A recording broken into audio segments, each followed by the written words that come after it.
समा बांधा, चीज़ों को बांधा और जो निचोड़ आप लेकर आए वो डर है, सत्ता जाने का डर है, कुर्सी बचाने का डर है।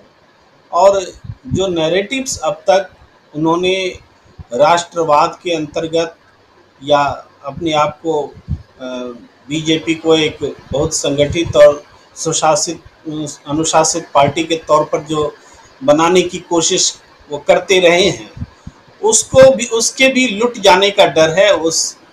ये बात साफ है।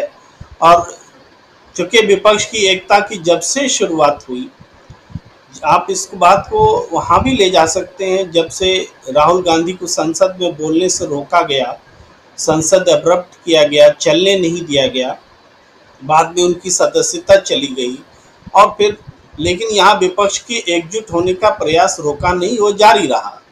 लेकिन विपक्ष जब इंडिया बनकर सामने आया तो उसी समय ममता बनर्जी ने भी कहा था, राहुल गांधी ने भी कहा था, सबने कहा था कि इंडिया का मुकाबला अब नरेंद्र मोदी नहीं कर पाएंगे। तो वो बात अब सच हो रही है। इंडिया का मुकाबला से मतलब आप दो तरह से ले सकते हैं, आइडिया ऑफ इंडिया से भी है, और इंडिया का मुकाबला का मतलब विपक्ष जो अब खुद को इंडिया का रिप्रेजेंटेटिव मानता है और सत्ता को इंडिया सत्ताधारी दल अब इंडिया का रिप्रेजेंटेटिव नहीं रह गई है ये मानता है और इस बात को चुनाव में ले जाना चाहता है। तो सत्ता इंडिया की रिप्रेजेंटेटिव नहीं रह गई है, ये मणिपुर की घटना मतलब दम ठोक कर कह रही है कि मणिपुर में सत्ता की ओर से कोई जो संवादहीनता है, जो निष्क्रियता है, जो बहुसंख्यकवाद का प्रयोग है, जो अल्पसंख्यक और बहुसंख्यक की लड़ाई है, जो जातीय नरसंहार है, और इन सब में जो सत्ताधारी दल की भूमिका है वो बताती है कि सत्ता का जनता के साथ में अब कनेक्ट टूट गया है, नहीं रह गया है। नरेंद्र मोदी जी अगर नहीं बोल रहे हैं तो ऐसा थोड़े कि शौकिया नहीं बोल रहे हैं, इसके कारण है नरेंद्र मोदी जी जब जब नहीं बोले हैं हर बार लगभग वही कारण रहा है।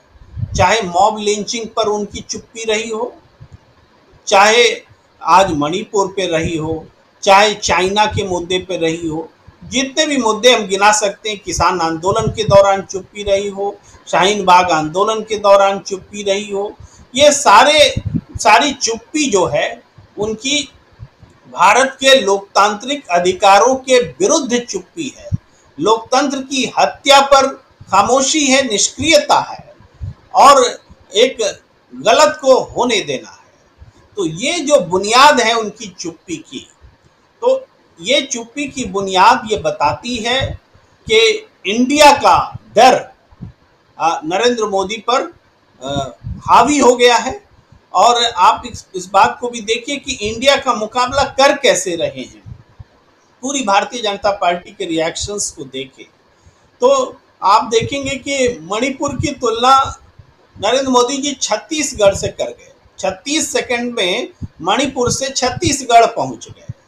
तो ये जो बात है, अब इस बात को लोग बोल रहे हैं, विपक्ष भी समझा रहा है और बहुत बातें शब्दों में समझाई नहीं जाती, जनता को सीधे समझ में आ जाती है। फिर भी जो इंटेलेक्चुअल्स हैं उनका दम यही है कि वो शब्दों में बातों को समझाएं जिनको समझाना मुश्किल होता है। आज जब बीजेपी कह रही है कि छत्तीसगढ़, राजस्थान और देश भर के महिला सम्मान पर बहस कर लीजिए, मणिपुर पर भी कर लीजिए, तो यहाँ एक बढ़िया से कैटेगरिकली समझाने की जरूरत है कि फर्क क्या है।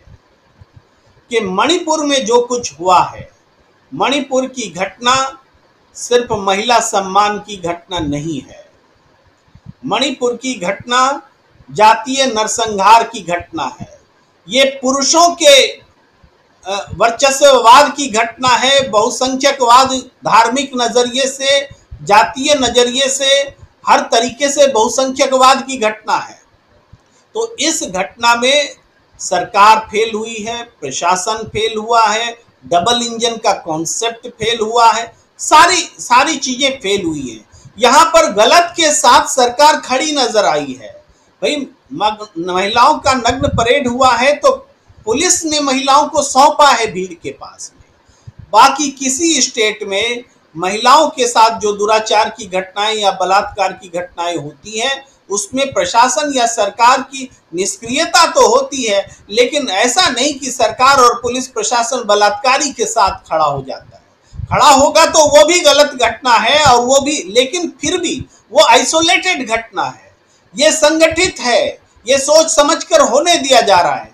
तो मणिपुर की घटना एक ऐसी घटना है जो बिल्कुल उनसे जुदा है और ये बात समझानी पड़ेगी और जनता समझ भी रही है।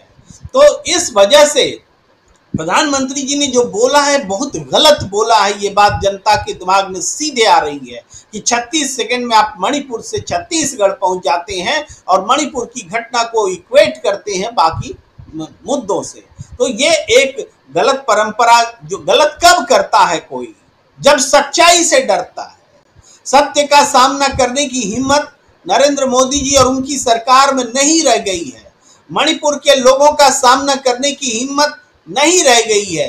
तभी तो मणिपुर से आए हुए अपने एमएलए से भी मिलने से गृह मंत्री और प्रधानमंत्री मना कर देते हैं, मिलने का समय नहीं देते हैं। वहां की महिलाओं का प्रतिनिधिमंडल आता है, उससे नहीं मिलते हैं। और सबसे पहले उस जगह मणिपुर चर्चा में आया कब?